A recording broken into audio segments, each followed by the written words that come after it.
All right, panel time. We're joined, of course, by Tanya Plibersek, the former Deputy Leader of the Labor Party. I can say this about Tanya. She is a young woman, but can you believe it? She's been in the federal parliament since 1998, representing the seat of Sydney for the Labor Party and in government for only a handful of those years. Now, Amanda Stoker can't join us tonight, and this will happen from time to time. Tanya and Amanda have other commitments. I've asked the Tasmanian Senator Claire Chandler to join us. She's been a Tasmanian all her life. She won't mind my saying this, I'm sure, but she's only 30 years of age. She has an arts law degree from the University of Hobart. She's worked in the Hobart practice of Deloitte, Australia. She's a former federal president of the Young Liberals. And in 2017, she led a Liberal Party review into female engagement. I'm not sure where that went. She lives in Blackmans Bay with her husband, Chris. So, Claire, welcome to the program. We'll go to you first on what is an important issue. And I should stress that neither of these ladies has been told what we're going to talk about. This is rarely discussed. No one is opposed to transgender people, but Claire Chandler, you have been lobbying to stop trans women, who are in fact biological men, playing in women's rugby competitions across Australia.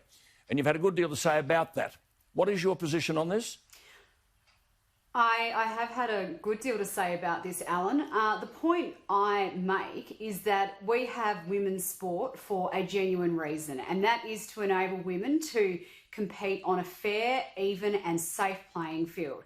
But 12 months ago, when I first became a senator, I started receiving a number of concerns from across the country, right across Australia, from people, some men, some women, all concerned about a set of trans inclusion guidelines that Sport Australia had developed that basically set the precedent that if you are a trans woman who is biologically male and you want to play in women's sport, then you are permitted to, at the expense of safety and fairness for female athletes. Right, well now, Tanya, a lot of sports organisations are allowing trans women to compete in women's sport. World Rugby has done work on this issue, and they say, based on scientific evidence, they're arguing that trans women should not be playing in women's competitions for safety and fairness reasons. It's a very difficult issue, isn't it? Where do you stand on this? Well, to be really honest with you, Alan, I haven't given it a lot of thought. I mean, I never like to see discrimination against anyone, but I think if we apply some courtesy and some common sense, I'm sure we can come to a reasonable position. I have to say to you, the thing that's been really consuming me is the fact that we've got 1 million Australians unemployed and another 400,000 likely to be unemployed by Christmas. That is my complete focus. Nationally, in the National Parliament, and also locally. I've got businesses telling me they're closing. I've got people worried about paying the rent. I haven't really been thinking about much more than that. No, just a word on this, since you've raised that. It wasn't something I was going to raise here tonight, but come again. I mean, Josh Frydenberg's talking as if there's an economic recovery around the corner. From your perspective, you've been in the Parliament 22 years. Where do you see this going? I think unemployment will be high for a long time, Alan, because it takes years to create a job and it takes minutes to lose one. And, you know, I think most economists are saying we're likely still to have unemployment of around 7% for the next couple of years. I think 100% of our focus as a National Parliament has to be on jobs, making sure we've got the conditions to create jobs in this country, making sure that those jobs are secure and well paid so that people are confident to go and spend and invest and, you know, buy a home and borrow money to buy a car and do all of the things that create economic activity in our country. Well, we need to be... Yes, go on, sorry. No, I take your point. Let me let you finish. Well, I was just going to say, you know, we need to focus on building things, infrastructure that makes our cities better, invest in that. On making things, we need to get the price of energy down so that we can restore our manufacturing base here. We need to be caring for people. You know, it's impossible to believe we've still got 103,000 people on home care waiting lists who've been approved as needing packages, but aren't getting them. That's job creation and care. Let's return to that. And we need to make sure those jobs are secure. Let's return to that subject. Just to be fair to Claire, just want to give her a final say on this because it is an important issue. I mean, World Rugby say they've got clear medical and scientific evidence of the increased risk of injury to female players and the unfair disparity in size and strength and power and so on. That's your point. Just a quick one to wrap up that because I do want to go to something else. Claire.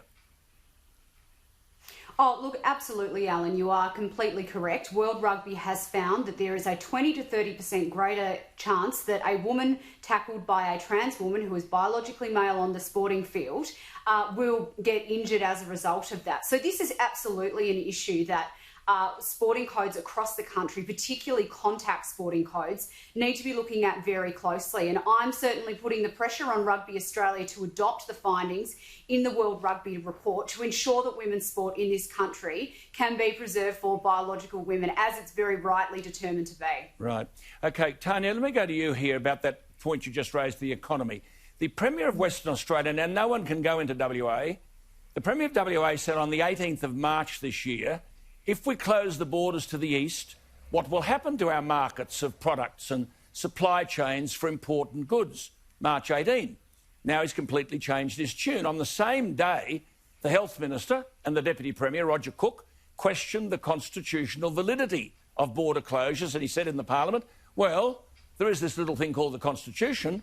I think we should be limiting and minimising non-essential travel to Australia, but we can't turn around and say one Australian cannot meet and visit another Australian.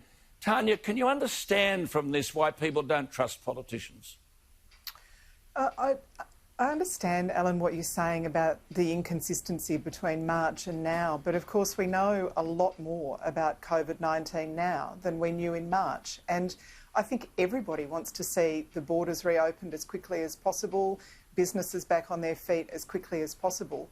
But state premiers are making decisions to try and keep their people safe. Yeah. And I think it's wrong to present Tanya, there's no evidence that border closures. There's no evidence that border closures save a life. But if you were the Prime Minister, as is Scott Morrison, and he's got a national cabinet, and Scott Morrison said the border shouldn't be closed and children should go back to school, and the premiers defied you, what would you think?